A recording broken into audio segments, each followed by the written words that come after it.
These emerald hillsides are a mecca for wildlife enthusiasts who flock to this remote corner of southwestern Uganda for one thing: gorillas. The forest is home to an estimated 400 mountain gorillas, roughly half the world's population, including several families which have become used to human presence. Uganda, Rwanda, and the Democratic Republic of Congo are the only countries in the world where you can see these mammoth primates. That privilege comes at a price, though. Roughly $600 for a single-entry gorilla trekking permit. Ça, c'est sûr que déjà, ça fait passer la pilule un peu. On accepte de payer. It makes it a bit easier, and we are willing to pay that kind of money because we know that a large part of those resources are reinvested in the preservation of the species. And we also felt like we'd experienced something very exclusive. Après, on a aussi l'impression de vivre quelque chose d'assez exclusif. Threats to the mountain gorilla, including war, habitat destruction, and disease, were once thought to be so severe that the species could become extinct by the end of the 20th century.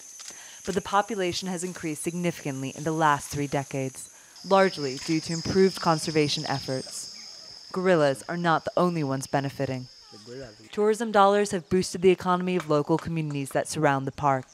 In addition to income from hotels, souvenir shops, and jobs in the park, communities also receive 20% of park entry fees and $5 per gorilla trekking license.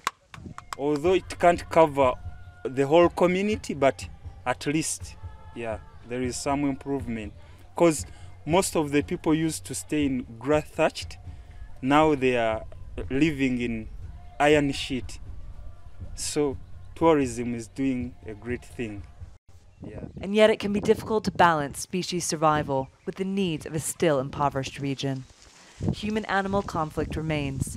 Animals can destroy crops and property, while destruction of the natural habitat and human population growth have pushed people into closer contact with the gorillas, causing transmission of human diseases. Efforts to mitigate these problems include the creation of buffer zones, income-generating activities for local residents, and community health programs. But there is still far to go. The communities are major stakeholders. They live with these gorillas. They have lived with these gorillas for ages before conservation started. Some of them still look at that forest as their forest, where they use it to access resources like firewood, like medicine. And so we thought that it was very, very important that we still work with the communities and show them that this is still your resource. These gorillas are still for your benefit. While tourism is far from the silver bullet against poverty, the search for sustainable conservation practices may be the only way to ensure that these communities and their gorilla neighbors continue to share this remote paradise.